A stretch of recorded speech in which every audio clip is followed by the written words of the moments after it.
درود و خوش آمد میگم به همگی. من مهوش هستم. خوشحالیم که امشب در خدمتتون هستیم. خیلی خیلی ممنونیم که با وجود این همه ایونت های آنلاین انتخاب کردید که این چند ساعت ها همراه ما باشید.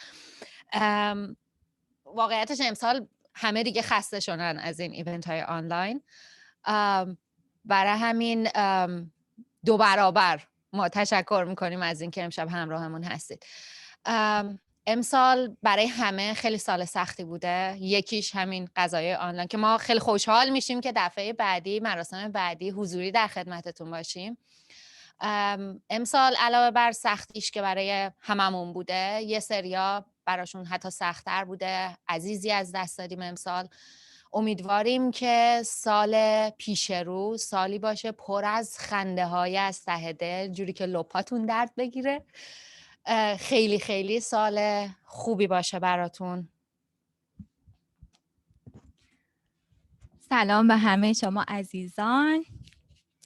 من یاسمین هستم. خیلی خیلی خوشحالم که امروز در این ساعات نزدیک به سال نو در خدمت شما عزیزان هستیم. انشالله که واقعا سال خیلی خوبی پیش رو داشته باشیم، پر از سلامتی اول از همه چیز، پر از برکت، پر از عشق و پر از اتفاقات خوب. مرسی که با ما هستیم.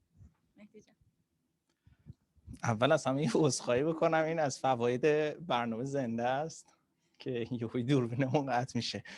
من یه خوش آمد بگم به همتون. خیلی خوشحالیم که شما رو داریم اینجا و امیدوارم که سال 1400 سال خیلی خوبی باشه برای همتون و فقط لذت ببرید، بخندید و خوشحال باشید. مهوش محبت میکنه که بقیه برنامه رو براتون معرفی میکنه. قبل از هر چیزی اینو من بگم که تمام اعضای اجرایی این مراسم هفته‌ای حداقل یک بار تست کرونا میدن و هممون حد اکثر 48 ساعت قبل جواب منفی تست کرونا داریم. این که الان ماسک نداریم از بی‌مبالاتیمون نیستش. ما قبلا اینا رو همه رو سعی کردیم که جوری انجام بدیم که امروز سیف باشه و بتونیم بدون ماسک در خدمتتون باشیم. این مراسم هم ضبط میشه برای کانال یوتیوب کانون ایرانیان بوستون که میزبانمون هستن و قراره که این ویدیو تو کانالشون آپلود بشه. برای قرعه کشی ما قرعه کشی داریم برای 2 گیفت کارت آمازون هستش. لینک قرعه کشی رو توی چت باکس میذارن همکارانمون. لینک قرعه کشی رو براتون میذارن. شما وقت دارید تا انتهای اجرای گلنار عزیزمون اون لینک رو پر بکنید. انتهای اجرا قبل از دقیقاً قرعه کشی براتون یه ایمیل همراه با کدتون میاد و امیدوارم که برنده بشید. اسپمتون هم چک کنید حتما. صدا اومد؟ اسپمتون رو هم حتما چک بکنید برای اینکه مطمئن بشید ایمیل رو دریافت کردیم. دیگه بیشتر از این وقتتون رو نمیگیریم. خیلی خوشحال میشیم که خوش آمد بگیم به گلنار شهیار عزیز با صدای دوست داشتنی و قشنگش که قبول زحمت کردن و امشب قراره ما از صداشون لذت ببریم. خیلی ممنون.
رفته ز خود تا که رخت رو بدید پیر غمت چون به دل رسید همچو بگفتم که همه کس شنید من ز تو دوری نتوانم دیگر جانم از تو صبوری نتوانم دیگر بیا حبیبم بیا طبیبم بیا حبیبم بیا طبیبم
من ز تو دوری نتوانم دیگر جانم از تو صبوری نتوانم دیگر من ز تو دوری نتوانم دیگر جانم از تو صبوری نتوانم دیگر بیا حبیبم بیا طبیبم بیا حبیبم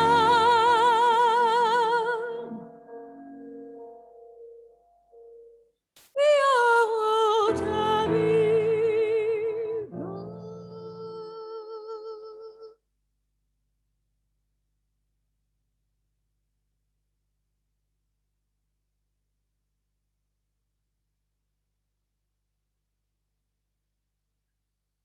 سلام دوستان عزیز، باعث افتخار منه که براتون امشب اینجا عصر شما کنسرت نوروز رو بدم. سال خیلی خاصی هستش، 1400 خواهد شد و امیدوارم که امسال قدم‌های بیشتری و نزدیک بشید به چیزهایی که دوست دارید و آرزوهایی که دارید. همونطور که گفتم خیلی خوشحالم که پیش شما هستم با وجود این که نمیبینمتون ولی حستون میکنم. به امید روزی که بتونیم دوباره در کنار هم زندگی رو با موزیک و چیزهای شبیه موزیک جشن بگیریم. قطعه‌ای که زدم اولیش رو دوست دارم به دوستان بلوچ تقدیم بکنم، چون در واقع از موزیک اون منطقه در واقع اینسپیریشن گرفتم. قطعه دومم قطعه ای مهدم بود که ارنجمنت زیبای ماهانه می‌درد که من روی پیانو زدمش. امیدوارم دوست داشته باشید. قطعه بعدی یکی از آهنگای مورد علاقمه، حالا خودتون میشنوید. محمد برمون طرف.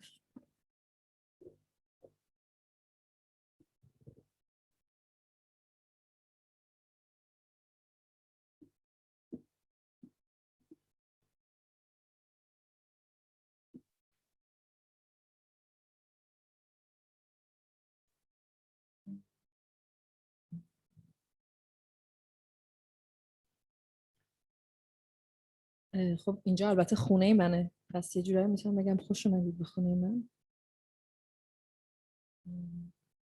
امیدوارم واقعا یک روزی بشه که اینجا زنده براتون بتونم اجرا کنم.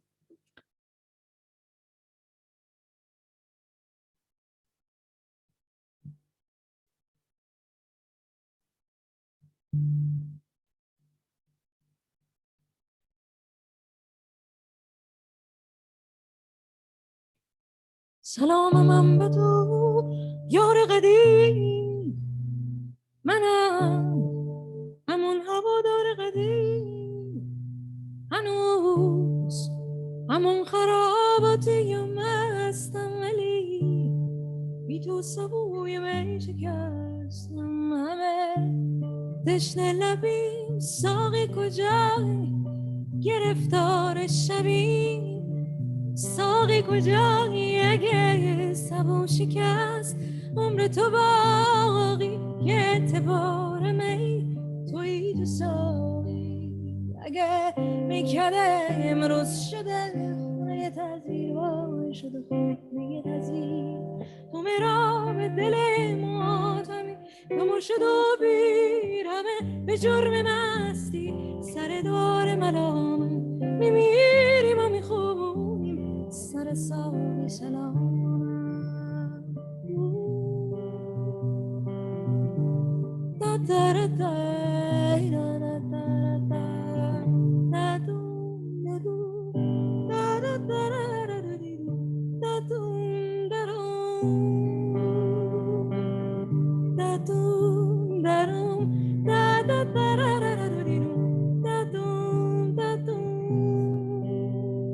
سلام من به تو یار قدیم، منم همون هوادار قدیم، هنوز همون خراباتی مستم، ولی بی تو سبوی می شکستم.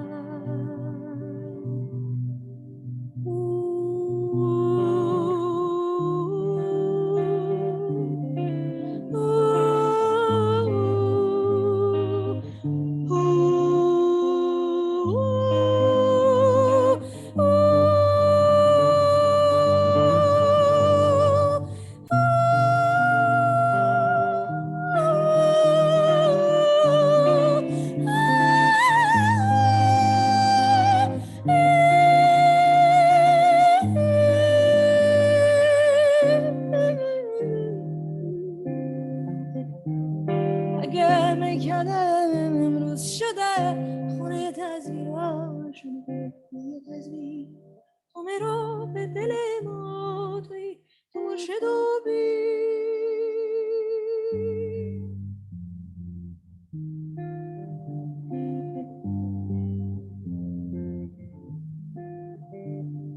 همه به جرم مستی، سر دور ملامت میمیریم و میخونیم سر ساقی سلامت.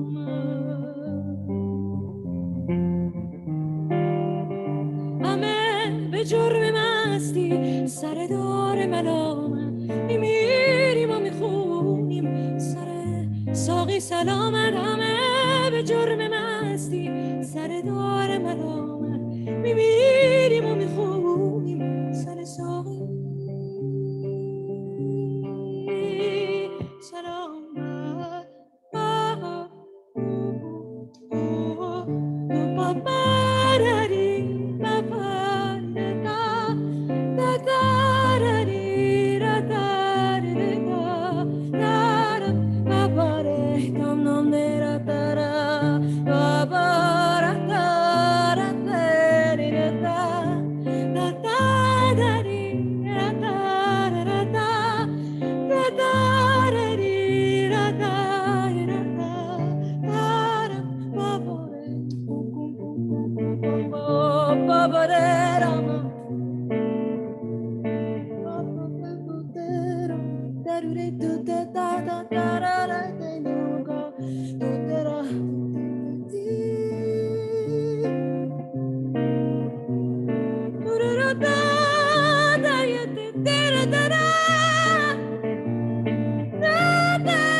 ساقی سلام سر ساقی سلام سر ساقی سر ساقی سلام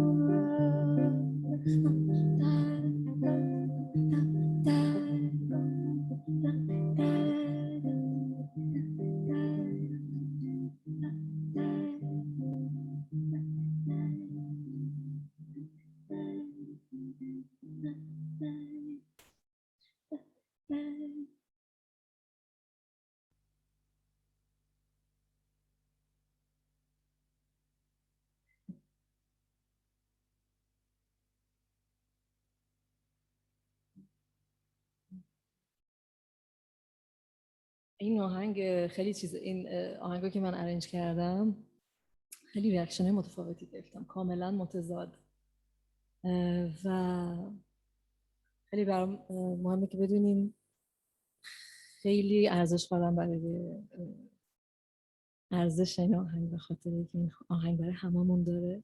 در این حال به عنوان موزیسیانی که خب کار میکنه و دنبال راه‌های جدیده برای بیان خودش در موزیک، همیشه دوست داشتم این آهنگ رو یه جور دیگه ارنج کنم و امیدوارم که خوشتون اومده باشه.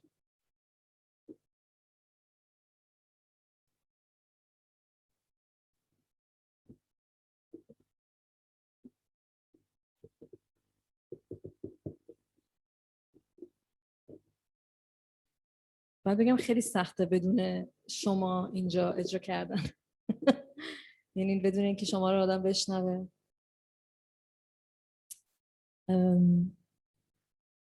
من خیلی باید توی ذهنم تصور کنم که شما اینجا هستید و این کار البته دارم میکنم و احساس میکنم حضورتون رو.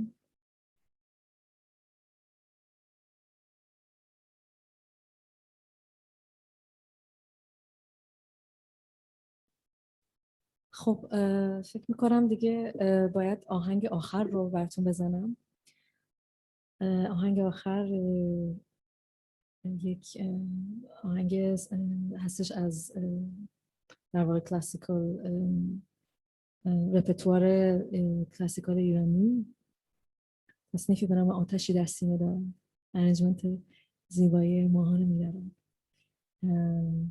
قبل از اینکه این آهنگ رو بزنم دوست داشتم که از حضور همتون تشکر بکنم، همچنین از ایران اسوسییشن باستون هم تشکر میکنم برای دعوت. خیلی لطف کردید و خوشحالم که با شما تونستم سال نو رو جشن بگیرم، حالا هر جوری که ممکن هستش. و واقعا امیدوارم که در سالهای آینده بتونیم زنده کنار هم باشیم و روزی نو رو جشن بگیریم. آتشی در سینه دارم.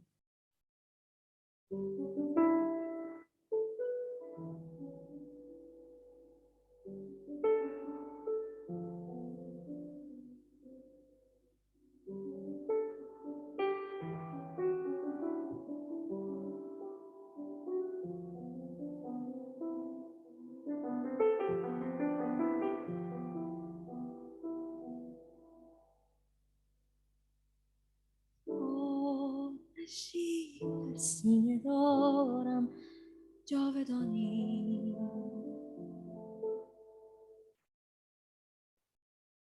عمر من مرگیست نامش زندگانی.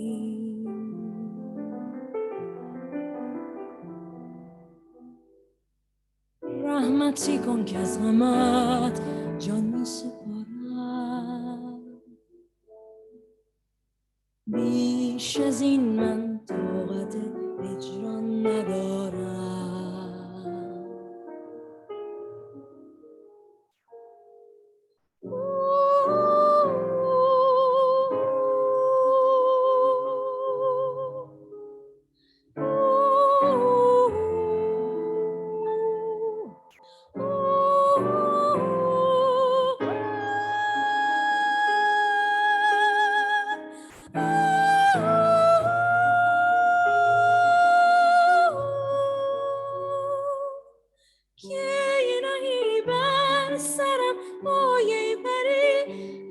وفاداری شو تمام عشق من از گز من کردم زاری نوگلی زیبا بود حسن و جوانی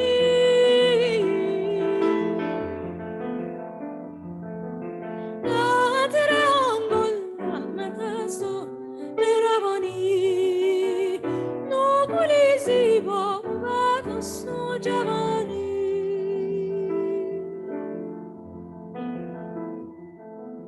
عطر آن گل رحمت است و مهربانی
سرم پای پری از وفاداری شوق و تمام عشق من از گز من کرده همه زاری نوگلی زیبا بود حسن و جوانی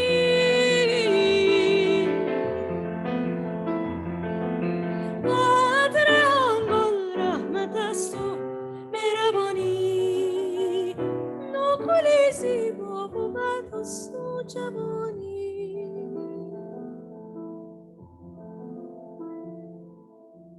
عطر آن گل رحمت است و مهربانی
خیلی ممنون. صدای شما رو میتونم در ذهنم تصور کنم.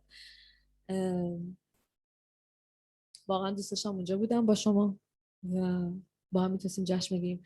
اونجا منم سفره 7 سینمو چیدم و ولی خوب نمیشه الان چون تو نور و دوربینای جو دیگه چیده شدن. سال نوع خوبی رو داشته باشید، با سلامتی، با امید و با عشق. امیدوارم جلو برید. موفق باشید. شبتون هم خوش.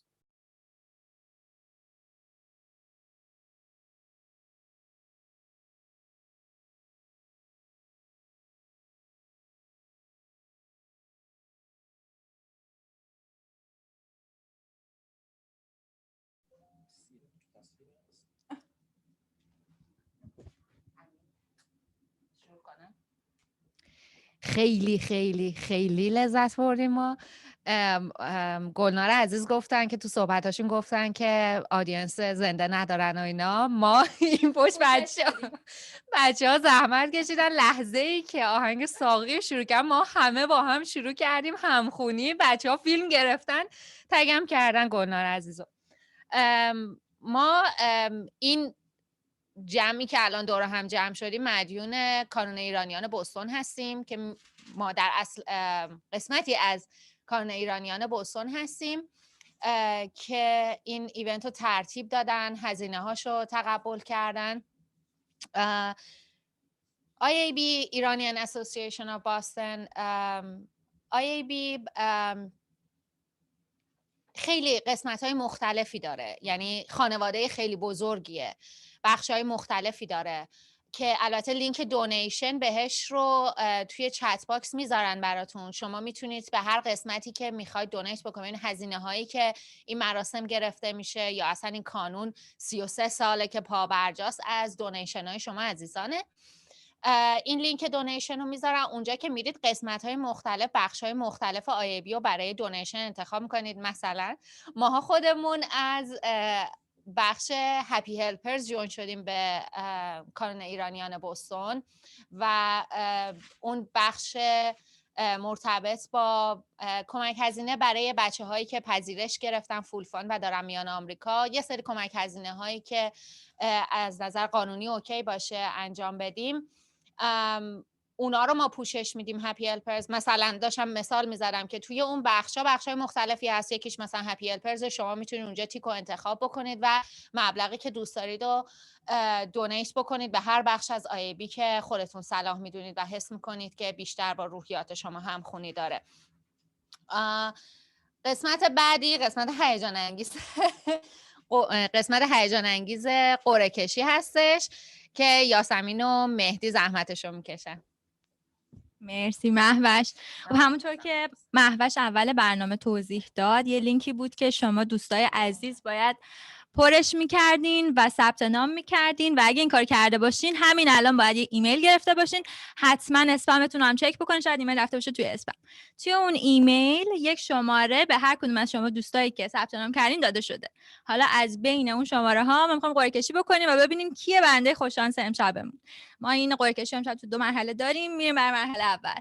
برای اینکه اعتماد شما رو هم جلب کنیم، البته میدونیم که به ما اعتماد دارین ولی مهدی زحمت میکشه همه توپا و همه شماره ها رو هم به شما نشون میده.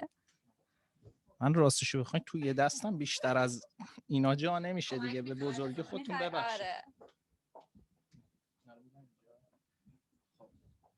شروع میکنیم با مهدی جان میخوای میکروفونم من به شما بدم؟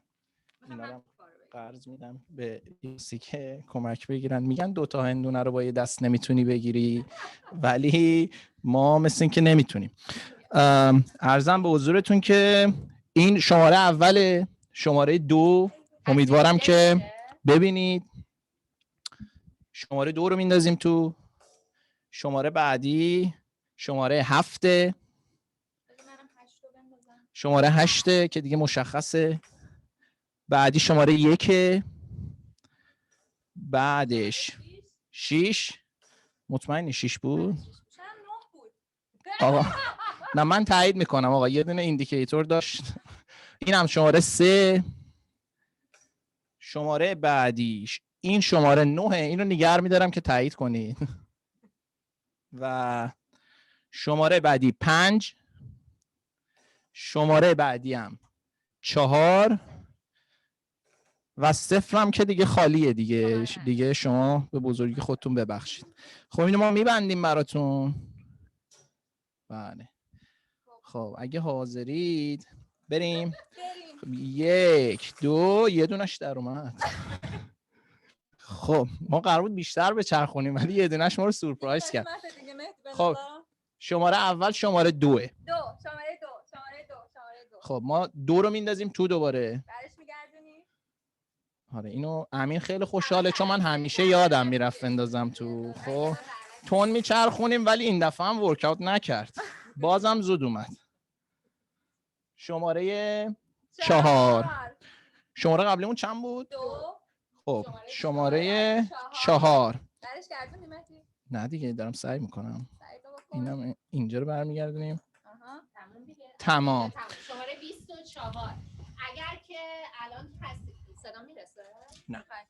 اگر که شماره 24 لطفا ایمیلتون رو چک کنید. کسی که شماره 24 رو دریافت کرده اگر که توی چت الان هستید و دوست دارید دستتون رو ببرید بالا و اگه دوست دارید با ما صحبت بکنید خیلی خوشحال میشیم که بهمون جوین بشید و چند دقیقه با همون صحبت بکنید اگه دوست دارید.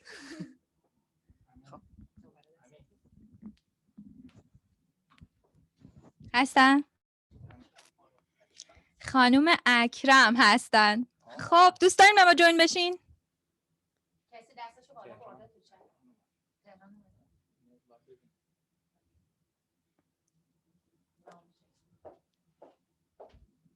انشالله که مبارکتون باشه گیفت کارت هدیه آمازون و انشالله که سال خیلی خوبی پیش رو داشته باشین.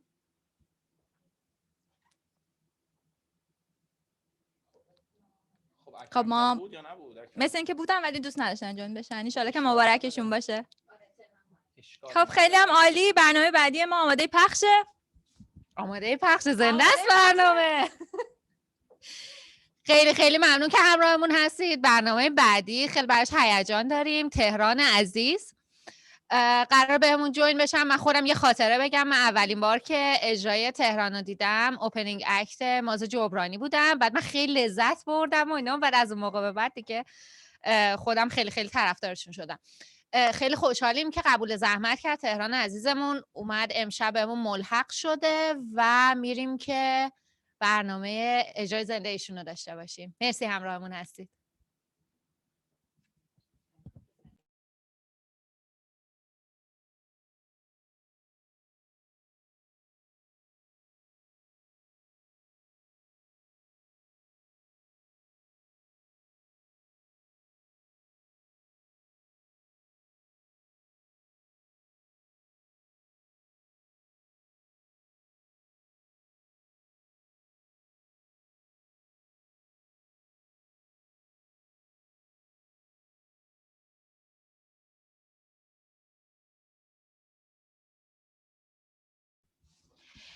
تهران به چت جوین شده. ما منتظریم که تصویر وصل بشه و اجرای دوست داشتنیشو ببینیم.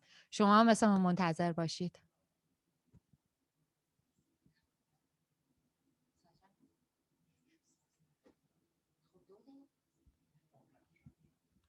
میریم که داشته باشیم.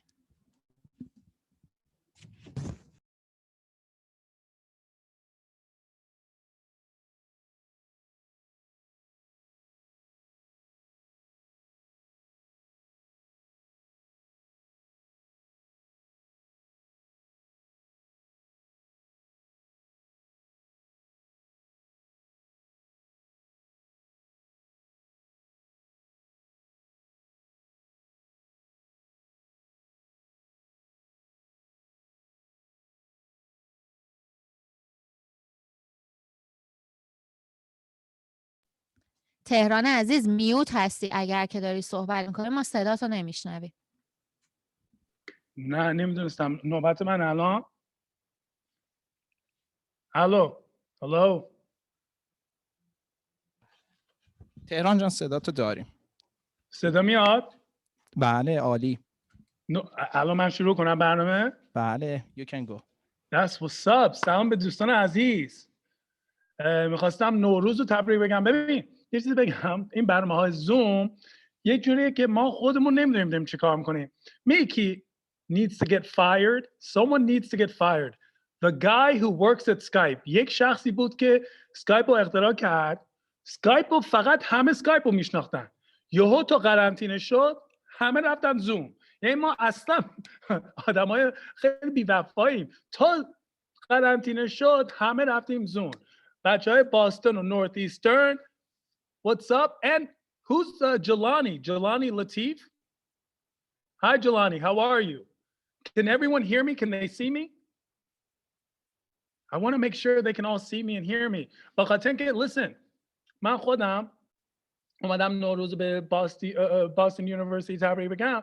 من نوروز رو خیلی دوست دارم. اینکه با هم دور هم جمع نیستیم واقعا من خودم متاسفم که ما نمیتونیم دور هم جمع باشیم. We can't be together. We can't be around each other. Also, does everyone speak English or is everyone just Farsi speaking? Do we know? Do I know if everyone speaks Farsi or English? بخاطر اینکه خودم, look, I know I don't look like I should be able to speak Farsi.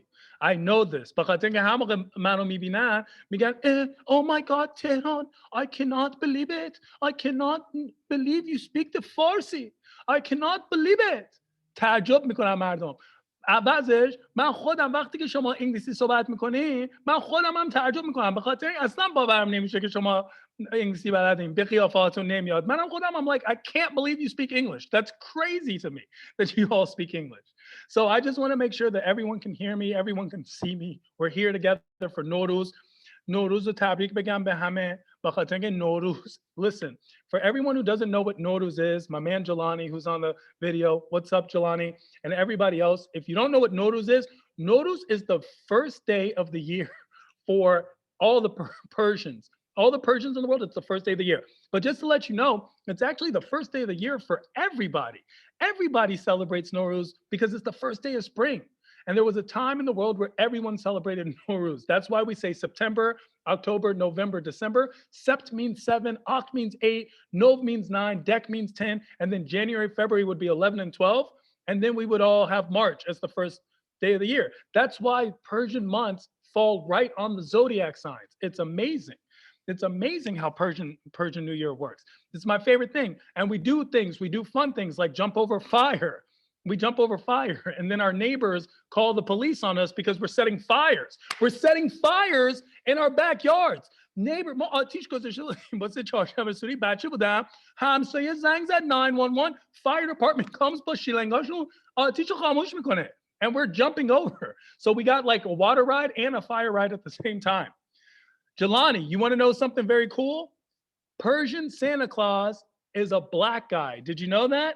Persian Santa Claus, Haji Firuz, is a black guy. And I love it. And I'll tell you why I love it. Because من به خاطر حاجی فیروز من نزدیک عید میشه هیچ وقت قرمز نمیپوشم. هیچ وقت قرمز نمیپوشم.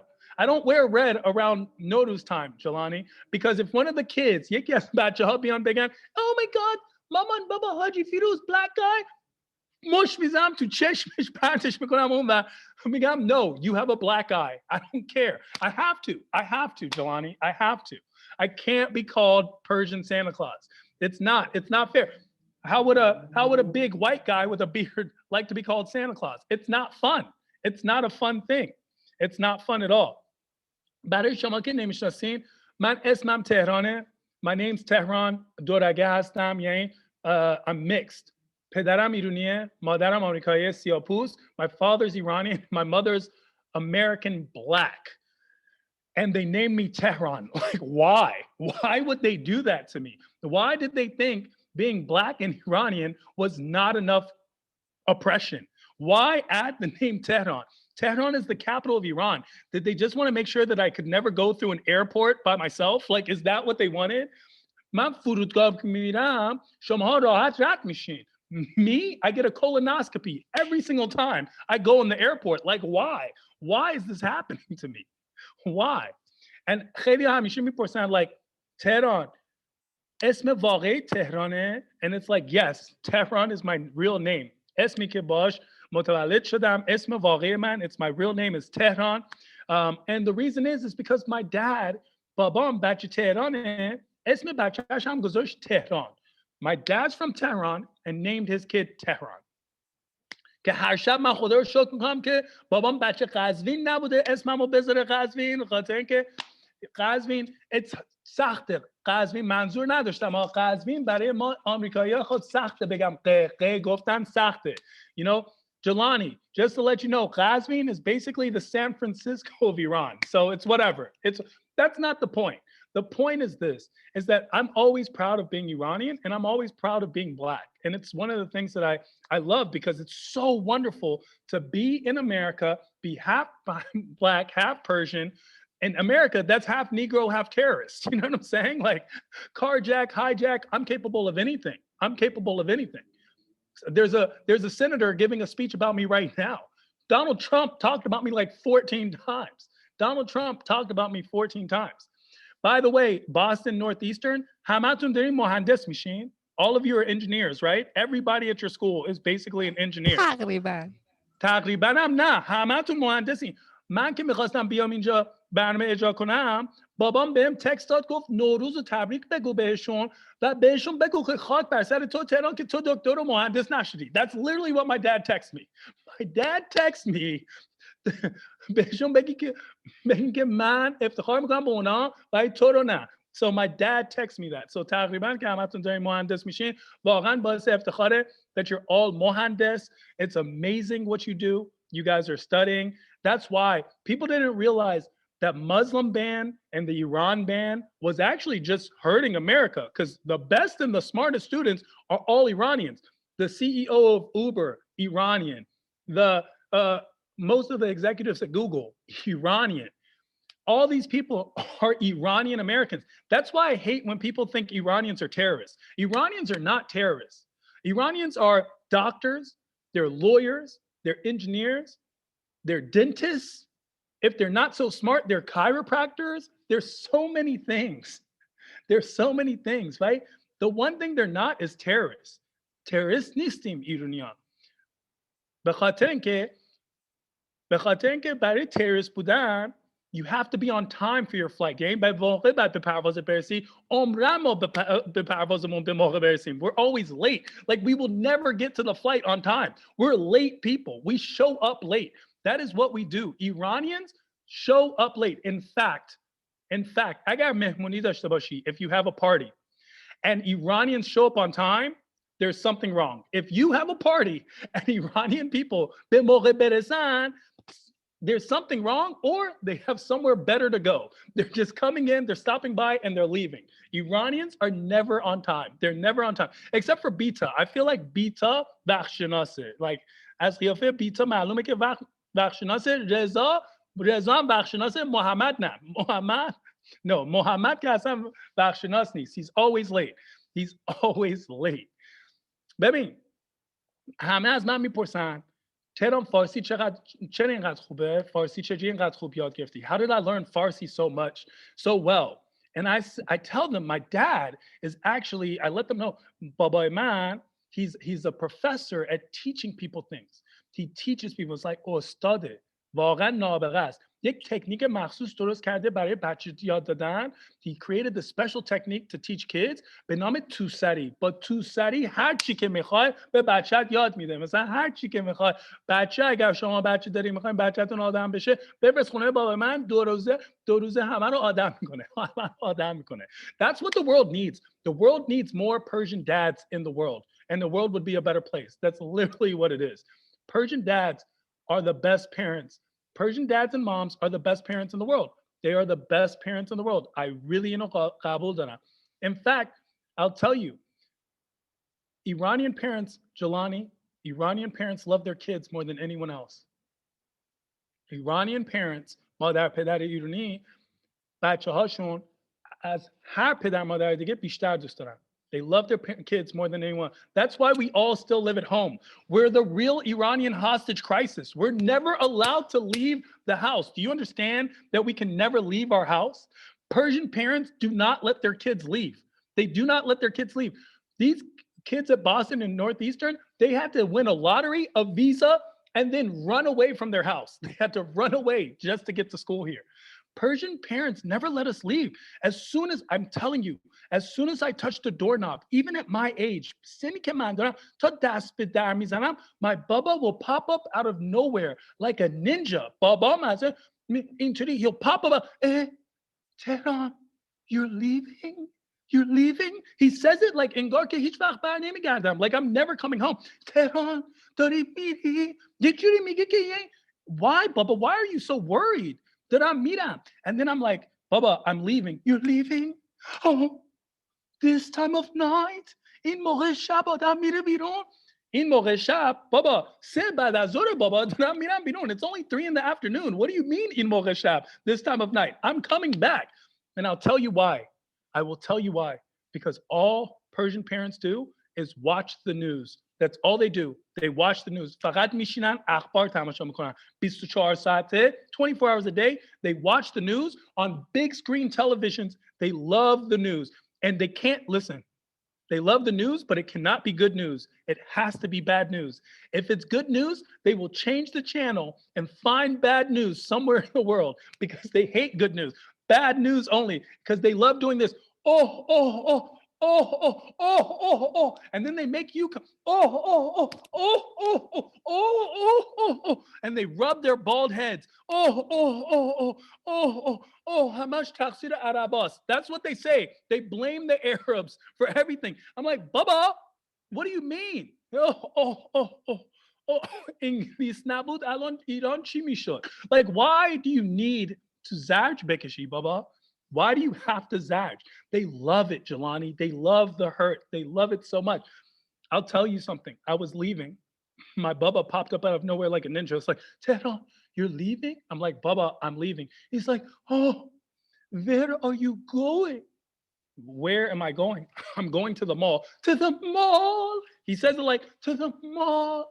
You're going to the mall. Oh, no, no, no. Not the mall.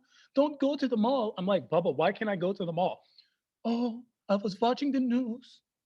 2 little girls, 8 years old. They were both going to be doctors from Northeastern.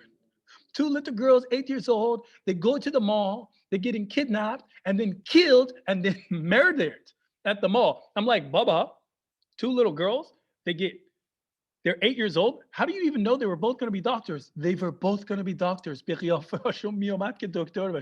That's how they care. If you look like you're going to be a doctor, you're going to be a doctor. I'm like, Baba, 2 little girls, 8 years old. They were both going to be doctors. They go to the mall. They get kidnapped, murdered, and then killed at the mall. Which mall, Baba? Beverly Center? Century City? No, in Nigeria, Baba. Nigeria, like, why do I have to deal with stuff going on in Nigeria? Ali Reza, nachan dia behet nemiad. So listen, nachan. Labkhand azan rut khub nist. Be tipet nemiad. Jiddi bemon. How to jiddi bemon into nigah kon.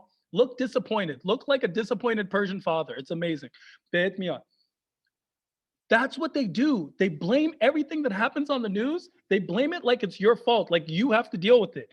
And I'm like, Baba, I'm going to the mall. And there's no middle ground. Tell me, Baba, I'm going to the mall. Okay, Boro pass, Boro. How much of shab bemun dige? How much of shab bekhab? Like, why do I have to sleep there, Baba? Why? How much asan unja bemir? Asan khoda kone unja beri toram begiran bemiri. Like, why? Why is there no middle ground?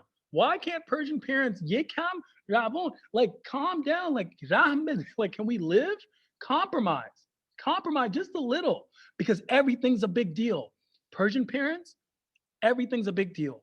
And they don't say, I love you. They have to hurt you. They can't just say, I love you. It has to be like, they say things like, like my soul, I'll give my soul for you. I hope I die for you. I pray I die for you. I'm 6 years old. Why are you saying this to me? Man, she salame. We can just live. All of us live. But no, they have to hurt. One time, Mona, she salambud. Rafte budam park. Okay, I went to a park. I was 6 years old. My Baba just let me out the car. He didn't even stop. I don't even think he stopped the car. He just kind of opened the door. I had to like stop, drop, and roll. You know, parents are like, yo, go. You have to go. I saw an American dad, white guy. He got out the car, Nice guy. I think his name was Jim. I don't know why. He looked like a Jim. He comes out, he sees his kid, and his kid is 6 years old. And his kid, he says something I never heard. He says, have fun. I love you, son. I never just heard someone say, I love you, son. Have fun. Have fun, cheer. Have fun. There's no have fun. In Khanevade Iruni, have fun means bagaro jam kon. There is no have fun. Have fun. There is no just have fun. You don't have fun. You have to work to have fun. You have to do something to have fun. The dad said, have fun, son. I love you. I looked at my Bubba and I was like, Bubba. And my Bubba was like, what? And I was like, Bubba, do you love me? And my Bubba said, of course I love you. Who loves you? I love you. I pay for everything. Do you pay? No. To که پول هیچی نمیدی که من پولم چیو میدم. تو مگه کاری میکنی؟ من بهت میگم اتاقتو تمیز کن. Become a doctor. You did nothing. I'm 6 years old, bro. I'm 6 years old. Like, can I live? Can I live?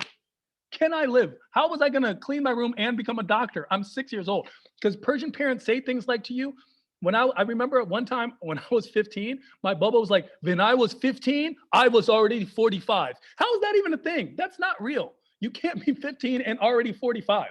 That's not how life works, Bubba. Bubba, that is not how life works. That is not how it works.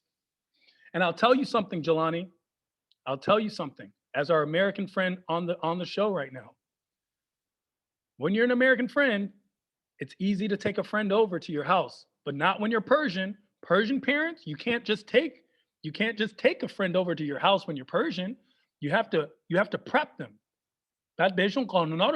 American kid, come over. Come over for dinner. Come over for dinner. And then you go to their house for dinner and they don't give you dinner. They just eat dinner themselves. They just eat dinner themselves. And they're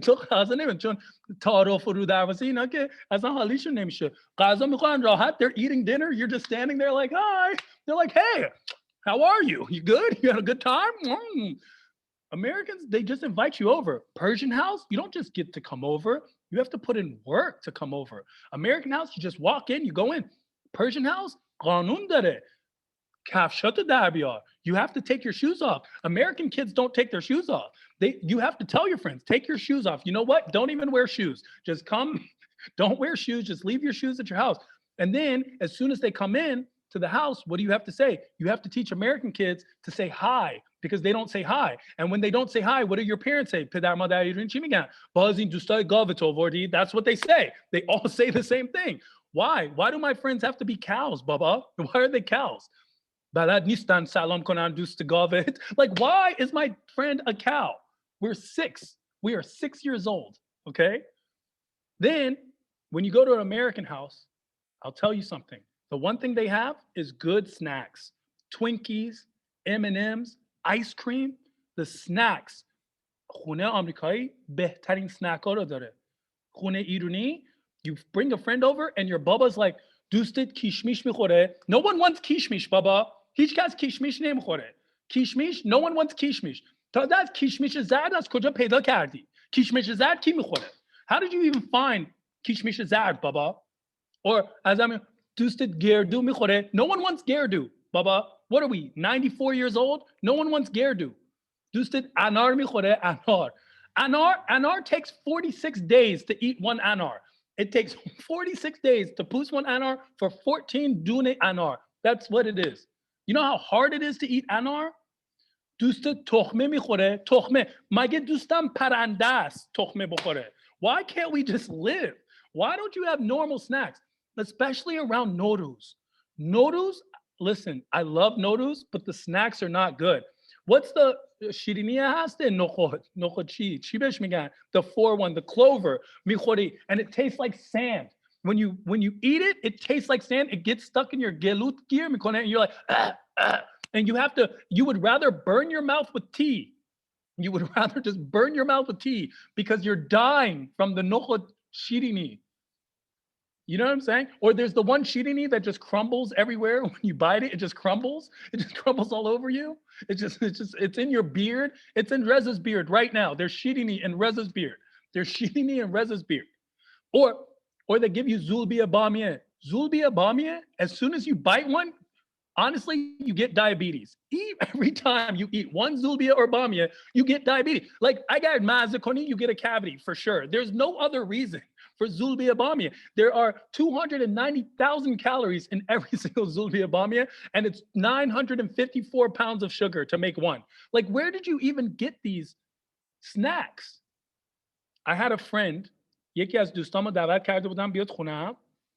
دوستم, now here's the thing. دوستم دختر بود. It was my friend who was a girl. دوست دخترم نبود. Now, this is very tough for Iranian parents to understand. چون دوست میبینن دوست دخترته. No, baba, that is not how it works. دوست and دختر. دوست دختر. No. جدا. دوست دختر. It's okay. دختره رو آوردم خونه. دوستم رفیق، نه دوست دختر، آوردم خونه. بهش گفتم کفشاشو در بیاره. بهش گفتم. اومد تو خونه. سلام کرد. Now, here's the thing. Persian parents don't understand personal space. American parents understand personal space. American parent talks to you, is like, hi, how are you? Persian parent, hi, how are you? Like, why are you so close? Why are you so close? And I'll tell you why, because they do the much thing. They do the much thing, like, mwah, mwah. And you never know how many much you're supposed to do, how many kisses. Sometimes it's 1, sometimes it's 2, sometimes it's 3. Next thing you know, it's 4 or 5. You're French kissing your uncle because you don't know what you're doing. You're just like, like, Horda Dion. Okay, anyway, listen. I bring my friend over. My friend comes inside. She says hello. Now, my baba comes up, is like, hi, what's your name? And my friend, she says, hi, my name is Anne. Anne? I didn't even think, baba,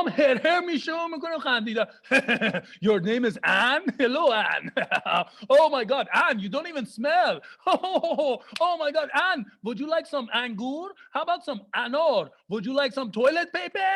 Like, why can you not just be cool? Why can't we be cool? Why can't everything just be cool? If everything is good, the world is good. My Persian parents, no, they don't live like this. It's amazing. It's amazing. Mehvars is Mishmas. Mehvars. Hi, Mehvars June. How are you? That's so nice. You have so much hair, Mehvars June. You have so much beautiful hair.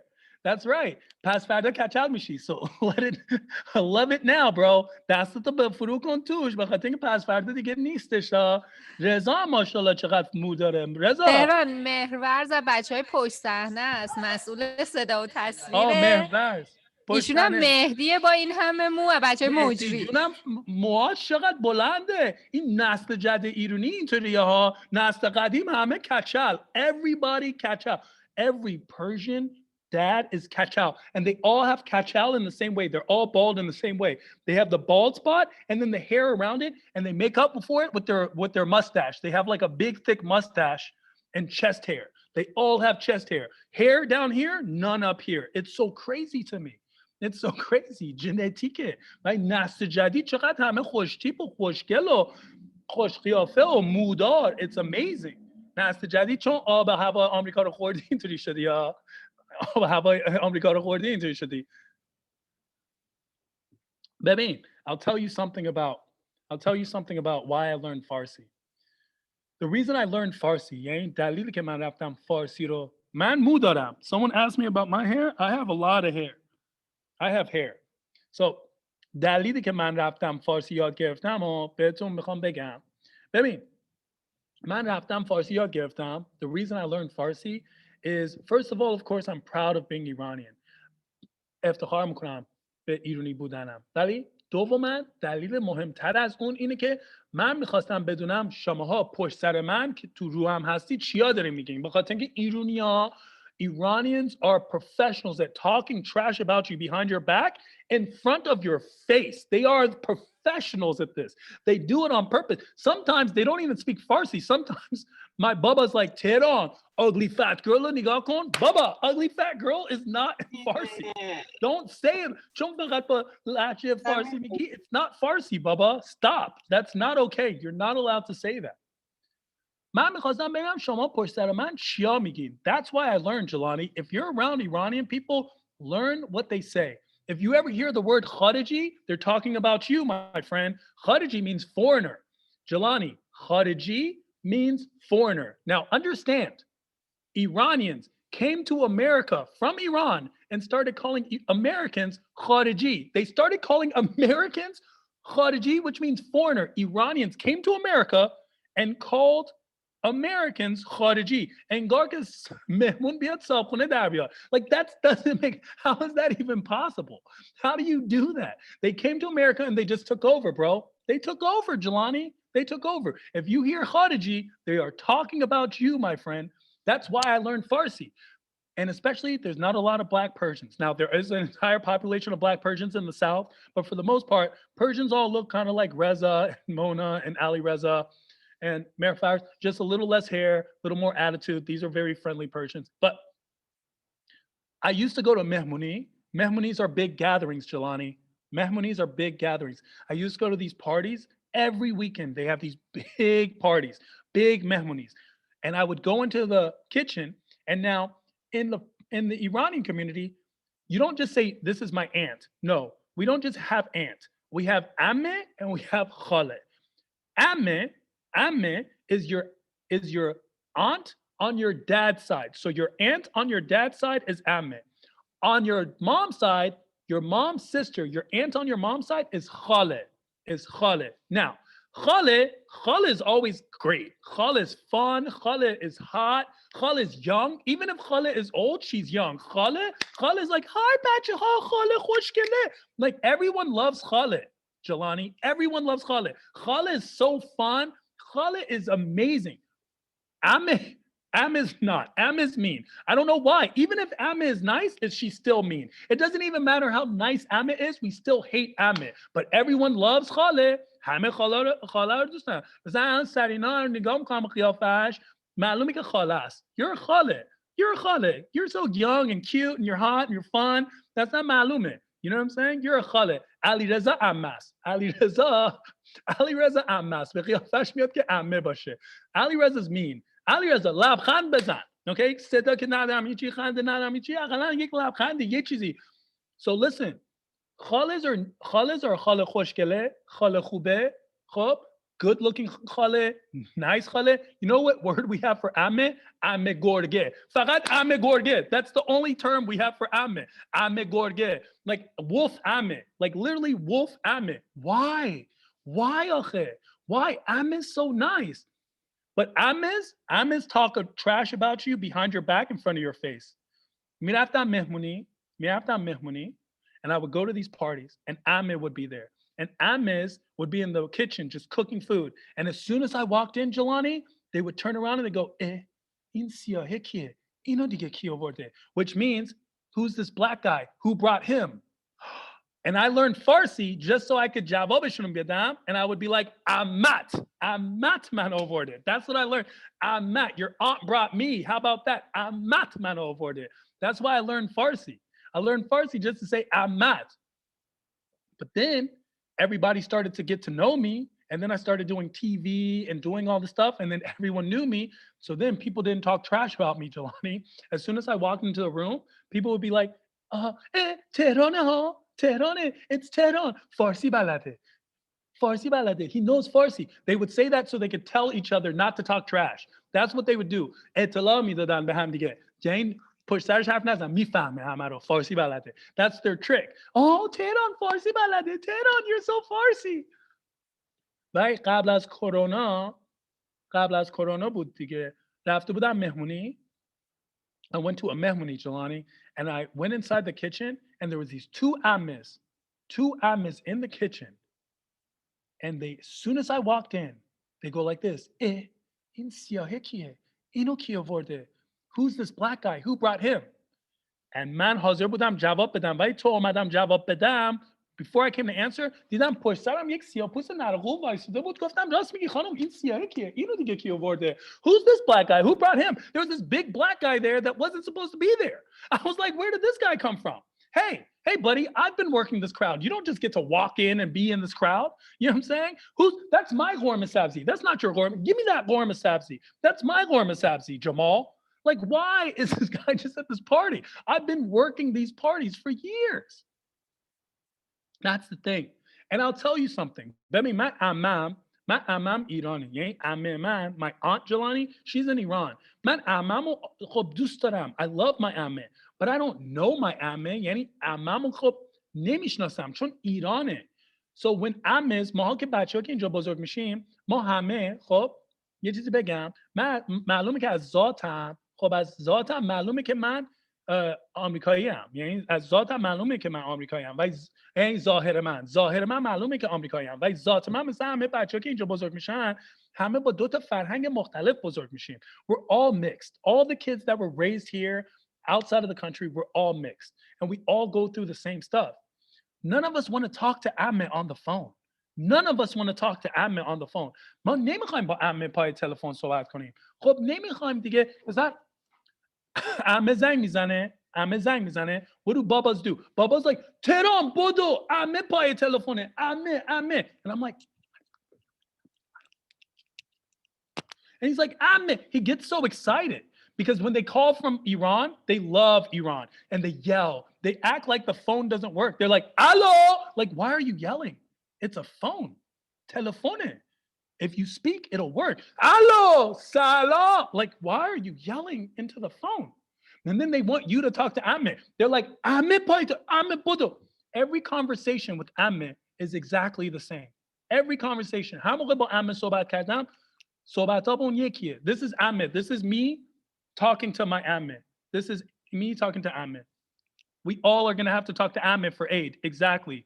We're all, Susan, we're all going to have to talk to Amme. This is the conversation every year.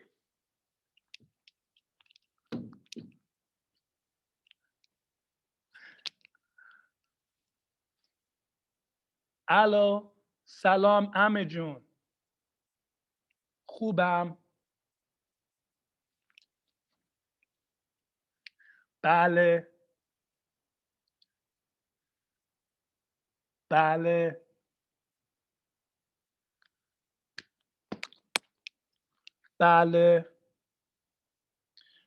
نه هنوز دکتر نشدم. No, I'm not a doctor, Amme. I'm not a doctor.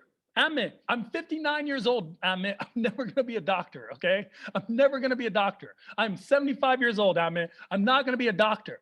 I'm not going to be a doctor because every Persian parent wants their kid to be a doctor. And Amme reminds them that you didn't become a doctor and it becomes a whole thing. Like, why, Amme? Why? Why are you still bringing this up? Why are you bringing this up, Amme? And then your dad's like, Didi bet goftam doktor chera nashadi. And I'm like, why? Why do I have to be a doctor? Because I'll tell you something. Hame pedar madar irani az yek kitab mikhonan. They all read the same things. Hamon tu sariya ke shoma khordin, manam khordam. Right? مثلا الان این همه چراغا رو من روشن کردم واسه زوم. الان بابام اینجا بود میگفت آخه چرا این همه چراغ روشن کردی؟ مگه عروسیه؟ مگه یه چیزی میگه like مگه اینجا عروسیه؟ مگه like why does it have to be a wedding because I turned on some lights? Why?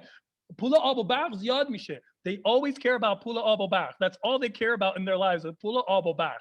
And it's for some reason it's connected. Water and electricity is one bill. And it's $1 million every day. That's all they care about. Like one time, they don't like lights, Jelani. You cannot turn on lights in a Persian house. You have to use your lights responsibly. Yek bar, one time, I was in the bathroom. ببخشید و من دستشویی بودم. Okay? تو دستشویی بودم. بابام از پایین داد میزنه.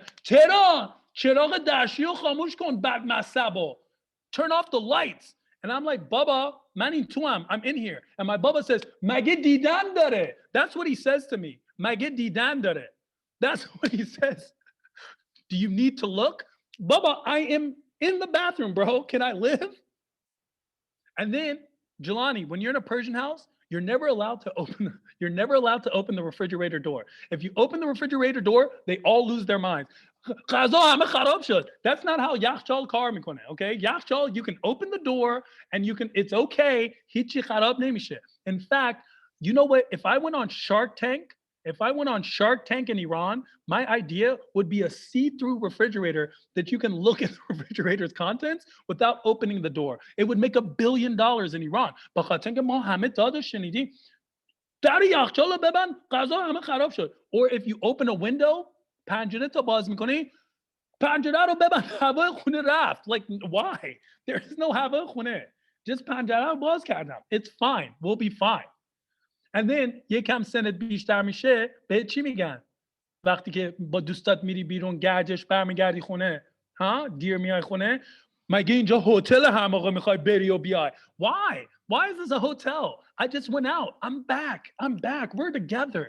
We're fine. We're all in this together. Right? پدر مادر ایرانی that's what they do. They're all here. And this is the thing. خوبی ما رو میخوان.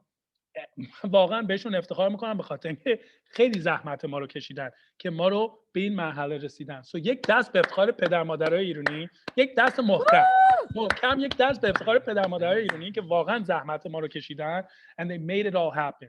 And even though they lie to us all the time, they lie to us. Okay? You guys ممکن پدر مادر ایران باشن فرق میکنه. Persian parents here, they never tell you true. I'll tell you when. I was filling out my college application. And it asked me simple questions I did not know the answers to. Like American parents, they know their kids' names. Bill, Bob, Steve. Mine, I called my Bubba for 18 years. I didn't know what my Bubba's name was. I just called him Bubba. Especially Bubba. Taze, if I even thought about it. I used to get hit if another kid was doing something. I got مثلا فکر کنم فروشگاه بودیم. Another kid does something bad. What was that for? که تو این کارا رو نکنی. Why? من که کاری نکردم. I was filling out my college application. I was like, Bubba, what's your full name? And my Bubba said, my full name? And I was like, yeah, Bubba, your full name. And he was like, tell them. Tell them? No, what do you mean tell them? What's your full name, Bubba? What is your full name? Tell me your full name. And then I was like, what's your date of birth? And my Bubba was like, which one? Which one? How do Persian parents have 2 birthdays? Can we talk about that? How do you have 2 birthdays? That's against federal law, by the way. That's why you get banned from this country. Finally, I was like, Bubba, what's your taxes? Bubba اینطوری کرد اصلا نمیخواد لازم نکردی بری دانشگاه نمیخواد بری. What do you mean I can't fill out the form? من واقعا یک افتخار میکنم به پدر مادر ایرانی. دوما به بچهای نورت ایسترن و باستون که این برنامه رو تشکیل دادن یک دست محکم به افتخار اونا. یک 3 بار 2 برابرش هم به افتخار من که این برنامه رو من واسه نیم ساعت و نزدیک 40 دقیقه بدون خنده بدون صدا بدون هیچی همینطوری. دقیقا ما این پشت داشتیم میگفتیم که دستش درد نکنه چقدر طولانی داره با همون صحبت. آره منظورش بود یعنی خیلی طولانی برنامه گذاشتی. تهران دیگه قطع کن برو. نه اتفاقا من یه سوال دارم. They say it so nice. They say things. Listen, Jelani, Iranians are the best at saying like mean things in a nice way. Like shikar bain kalamat. It just means shut the F up. Like that's literally what it means. نه اصلا اتفاقا من یه سوال دارم. Words sugar. جونم. من یه سوال دارم. من خودم اسمم مهوشه و همه آمریکایی‌ها نه اونو نخونی. همه آمریکایی با این هی وسط مشکل دارن. می‌خواستم بدونم برای شما هم با این هی وسط تهران مشکل دارن آیا؟ نه ببین من اینو به شما بگم. ببین اگر واسه ما که اینجا بزرگ میشیم و خارج از کشور هستیم اسممون برای آمریکایی ممکنه سخت باشه ولی بعد اگر خودمون اسما رو درست تلفظ کنیم بالاخره آمریکایی یاد میگیره. به توتی اگر تکرار کنی یه چیزی رو اون میتونه بگه. حالا فکر می‌کنی جلانی بدبخت نمیتونه بگه هی بگو. ممکنه لهجه رو مثل خود من خب فارسی صحبت میکنم لهجه دارم ولی اقلن سعی خودشون رو میتونن بکنن. So say your name right and I'll tell you who did it great. Latinx people. Spanish people did it right. Spanish people, the first guy, his name was Jose. Americans were like, hey, Joe's. And he's like, no, it's Jose. Hey, goft Jose until everyone understood that Jose, the J was an H and the S was a Z. And everyone says Jose. No one would say Joe's now. So say your name right, Mahfashun, so your granddaughter doesn't ever have to. ایشالله. امیدوارم که این اتفاق برای اسم مهوش بیفته. میفته. Mahfash, there will be a President Mahfash one day. President Mahfash. That's the best. امیدم اینه که رئیس جمهور آمریکا یک روز یک زن ایرانی باشه. مرسی. خوب میشه به خاطر اینکه دیگه کشورها با هم دیگه نمیجنگن، الکی با هم دیگه قهر میکنن، هر روز قهر میکنن. میگه اصلا حرف افغانستانو با من نزن، باهاش امروز قهرم. Like it's amazing. و دوستان عزیز مرسی که منو دعوت کردین مجلستون. میدونم الان سخته but just because we can't touch each other doesn't mean we can't touch each other's lives. دست شما درد نکنه. یک شعر حافظ بود میگفت یاری اندر کس نمیبینم و یاران را چه شد، دوستی کی آخر آمد، دوستداران را چه شد. دور و بریتون رو نگاه کنید، به این میگن یاران، به این میگن یاری، به این میگن دوستداران. مرسی. خیلی ممنونتون. خیلی خیلی متشکرم. ممنون. Bye guys. تصویر رو بس میکنه.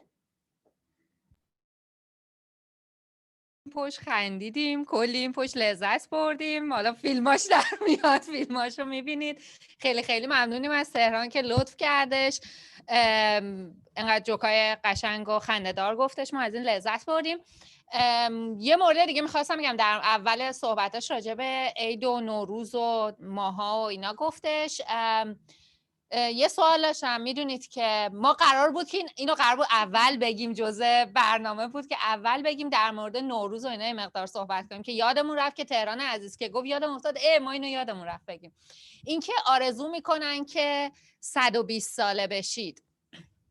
چرا این آرزو رو میکنن؟ بچه شما گفتن ما قبلا هماهنگ کردیم ولی قرار بود که بپرسم ازشون میدونن یا نه. این که میگن 120 هنوز نمیدونی؟ هنوزم نمیدونم. این که میگن 120 ساله بشی، قبلا اینطوری بوده که این سال تحویل نمیچرخیده، هی 6 ساعت نمیچرخیده، کلا سر یه ساعت معینی بوده. بعد این 6 ساعت ها جمع میشدن، در انتهای 120 سال اینا میشدن. کدومتون هنوز وصلی دارید؟ بعد از این صدای خودم میشم، بعد از 120 سال این کل این 6 ساعت ها میشده یک ماه. کجا بیارم، بالا یا پایین؟ کجا خوبه؟ آره میشده یک ماه. بعد این که آرزو میکردن که ایشالا 120 ساله بشی. دیشب ما سر این داشتیم بحث میکردیم که آیا این درسته که طبق اصل لانه کبوتری، یعنی این 120 ساله که بشی حداقل یک بار اون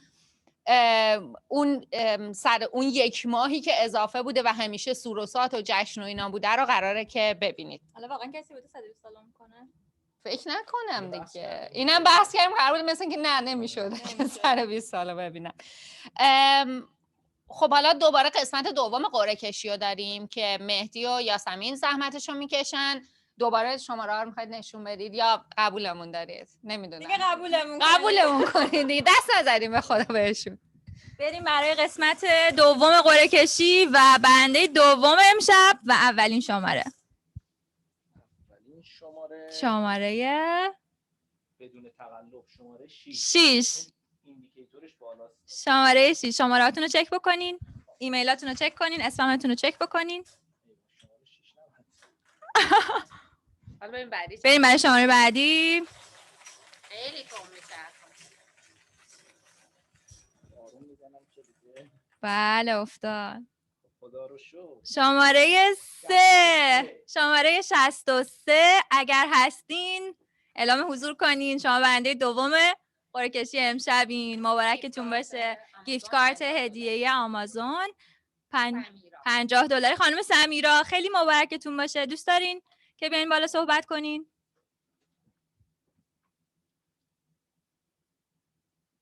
و اینکه بگن از کجا هستن.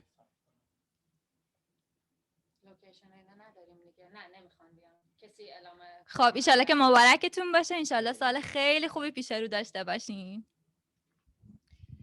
قسمت آخر برنامه که ما تدارک دیدیم، محفل ایرانی مگه میشه باشه و کسی شعر نخونه توش؟ اصلا همچین چیزی شدنی نیستش. دنای عزیزمون یکی دیگه از عزیزای هپی هلپرز قراره برامون شعر بخونن. فقط قبل از اون ما اینو بگم که اون لحظه‌ای که گفتم لینک دونیشن رو میذاریم پایین یادمون رفت بذاریم وسط صحبت‌های تهران لینک دونیشن رو گذاشتیم. الان لینک دونیشن تو چت باکس هست، شما میتونید برید اونجا هر ارگانیزیشن هر قسمتی از IAB رو که خواستید انتخاب بکنید و دونیشنتون رو انجام بدید. تمام این مراسم‌ها، تمام این که اصلا کانون ایرانیان بوسون 33 ساله که سرپا هستش به خاطر لطف شما و کمک های شما بوده و دونیشن های شما بوده. خب ما دعوت میکنیم از دنای عزیز که لطف کنه و شعری که برامون انتخاب کرده رو بخونه. خیلی ممنون.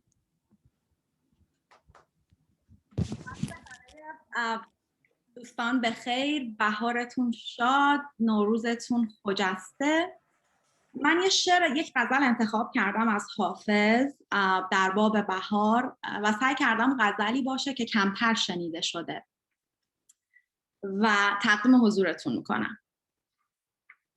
به عزم توبه سحر گفتم استخاره کنم، بهار توبه شکن میرسد چه چاره کنم. سخن درست بگویم نمیتوانم دید، که می خورند حریفان و من نظاره کنم. به دور لاله دماغ مرا علاج کنید، گر از میانه بزم طرب کناره کنم.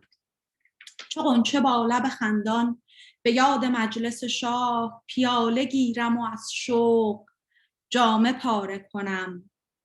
ز روی دوست مرا چون گل مراد شکفت، حواله سر دشمن به سنگ خاره کنم.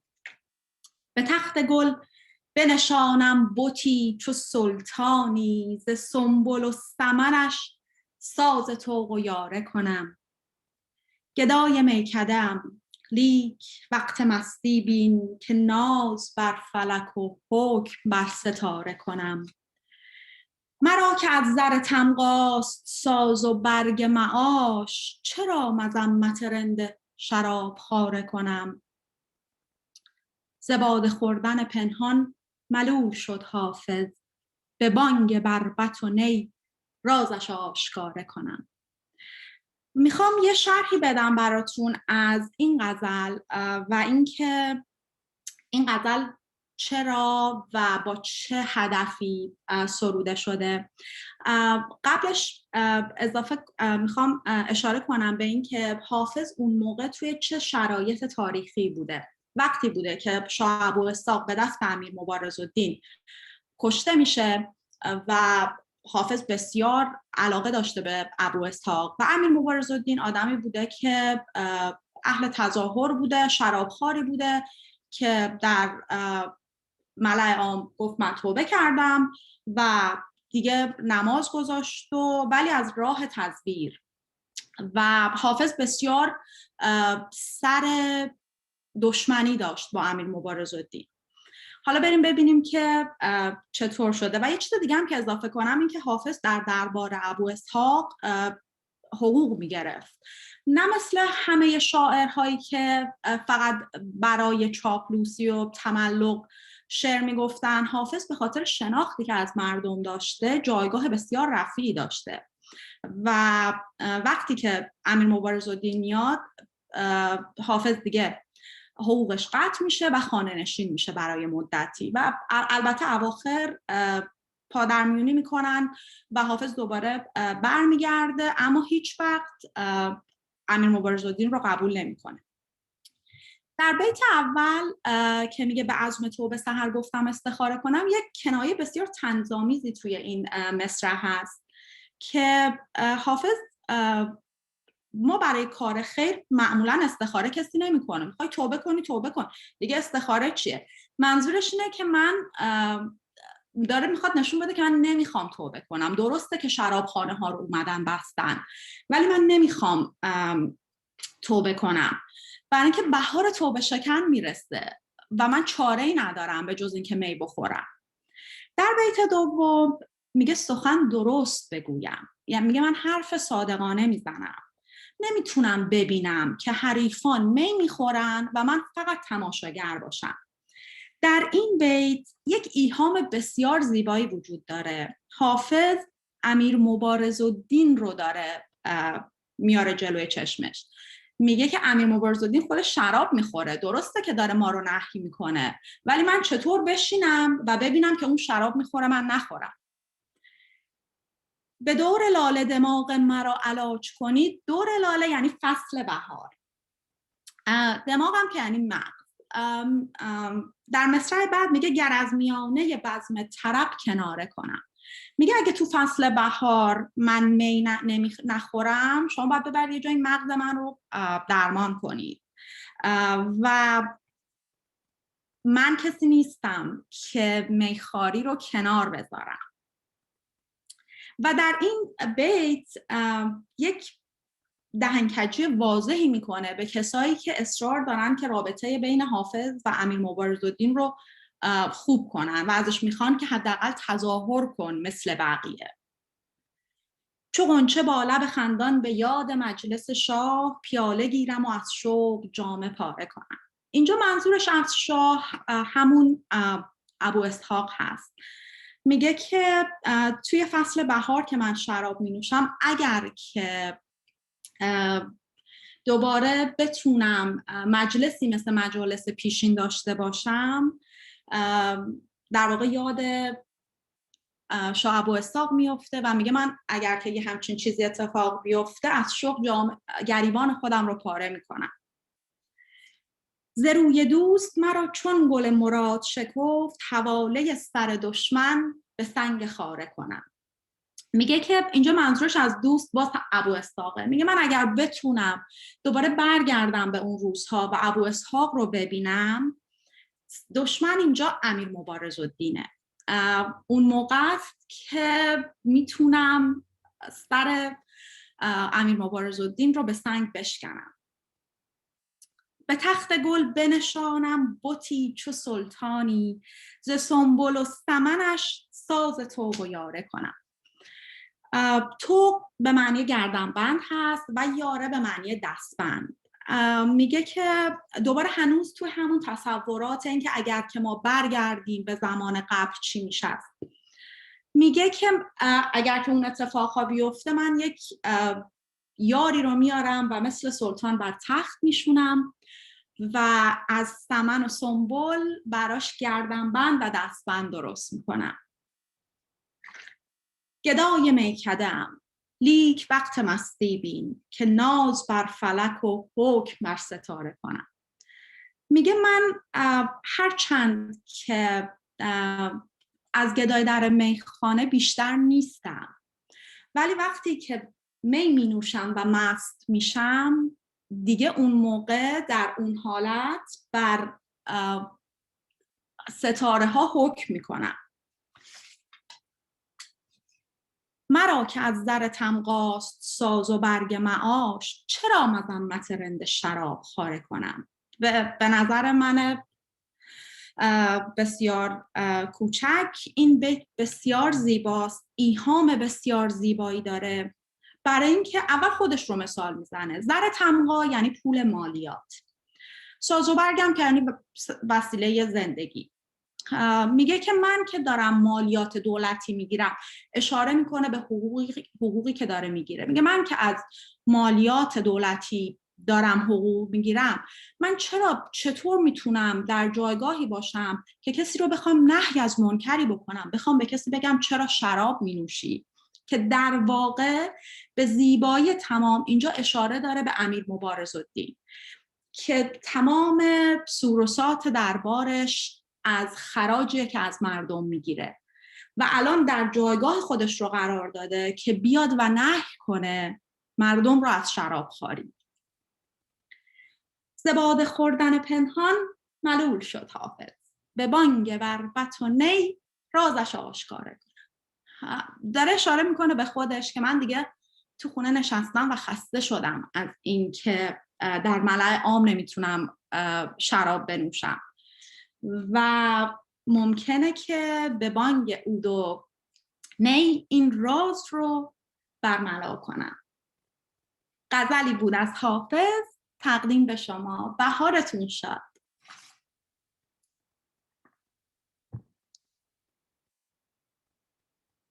مرسی. صدا وصله؟ خیلی خیلی ممنونیم دنا، بسیار بسیار لذت بردیم. خیلی ممنون، متشکر. ما برندمون سمیرا متوجه شدیم که نتونست خوش آمیوت کنه، بعد به ما پیام داد. ما الان ازش خواهش میکنیم که اگه لطف کنه بیاد بالا با همون صحبت کنه. سلام به همه، سلام به مهوش جون و همه عزیزانی که الان اینجا. سمیرا خیلی ممنون، متشکر. سمیرا لطف میکنی به همون بگی از کجا جوین شدی به این جلسه؟ پنسیلوانیا، آلن تاون پنسیلوانیا. از پنسیلوانیا. خیلی خیلی عالی، خیلی خوشحالیم که اومدی. اومدی بالا. اگه پیامی داری الان اسپاتلایت تویی، تبریک عیدی میخوای بگی؟ خیلی خوشحالم که برنده شدم و خوشحال‌تر این که امروز گرین کارت هم اومد. کلا امروز شانس من بود. احساس میکنم ما باید شیرینی بگیری. آره خیلی دیگه روز شانس هم بود. من بچه ها دارم میگن که شیرینی گرین کارتتون لینک دونیشن گذاشتیم پایین. کلا من داشتم غذا درست می‌کردم بعد که اسممو ما همینجا خیلی خوشحال شدیم اندازه خودت شاید. مرسی عزیزم. من فالوور شما پر با قرص. خیلی لطف داری، متشکرم. چقدر خبر خوبی دادی. آره امروز خیلی همینجور پر اتفاقای خوب باشه. شروع نوروز خیلی خوب بود. ایشالله واسه همه اتفاقای خوب بیفته، همه سالم باشیم و سالی پر از پول و سلامتی و اینا باشه دیگه برای همه. پول و پول که میاد شما دونیت کنید به ما، مخصوصا هپی هلپرز. حتما. خیلی خوشحال شدم، بیشتر از این وقتتون رو نمیگیرم. ما هم خوشحال شدیم که لطف کردی، تصویر داری با همون صحبت کردی. خیلی خیلی خوشحال شدیم. شما مرسی، دستتون درد نکنه. فعلا خیلی ممنون، متشکرم. خداحافظ. خیلی ممنونیم که به همون ملحق شدید. ما سخت بود واقعا این جلسه رو اجرا کردن، هماهنگ کردن با هنرمندا، هماهنگ کردن جا رو هماهنگ کردن. اینکه تستای من دوباره تاکید می‌کنم ما همه تست کرونای منفی داریم در یکی دو روز گذشته. اینکه تستا رو هماهنگ بکنیم که همه مطمئن باشیم که اگه بدون ماسک هستیم قرار نیستش برای کس دیگه مشکلی ایجاد بشه و اون مسئولیت پذیریمون رو کنار نذاریم به خاطر حالا یه برنامه. خیلی خیلی خوشحالیم که بهمون ملحق شدید، این یکی دو ساعت رو بهمون وقت دادید و امیدوارم که سال دیگه حضوری ببینیم همدیگه رو. واقعا خیلی ممنون. منم همینطور خیلی خوشحالم که توی این لحظات خوب نزدیک سال جدید تونستیم کنار هم باشیم، هم موسیقی خوب بشنویم، هم کلی بخندیم. انشالله که این سال واقعا پر از تمام اتفاقای خوب باشه، پر از سلامتی باشه، اول از همه پر از پول باشه، پر از پول باشه و پر از اتفاقای خوب باشه که هر چی دلتون میخواد امسال براتون اتفاق بیفته. خب منم حرفام همه تکراریه ولی دوست دارم فقط بگم که تو سال جدید امیدوارم که تا میتونید به همدیگه محبت کنید، همدیگه رو دوست داشته باشید، خودتون رو دوست داشته باشید، هیچ وقت بقیه رو فراموش نکنید، محبتاتون رو کم نکنید به هم که اون محبت به خودتون هم برمیگرده. ایشالا که این سال جدید برای همه پر محبت و عالی باشه، تمام آرزوهاتون تحقق پیدا کنه، تک تکتون هم گرین کارتاتون بیاد ایشالله. خیلی خوشحال شدیم که شما رو داشتیم، به ما جوین شدید و حمایتاتون رو کم نکنید از ما. سالتون مبارک، سال نوتون مبارک.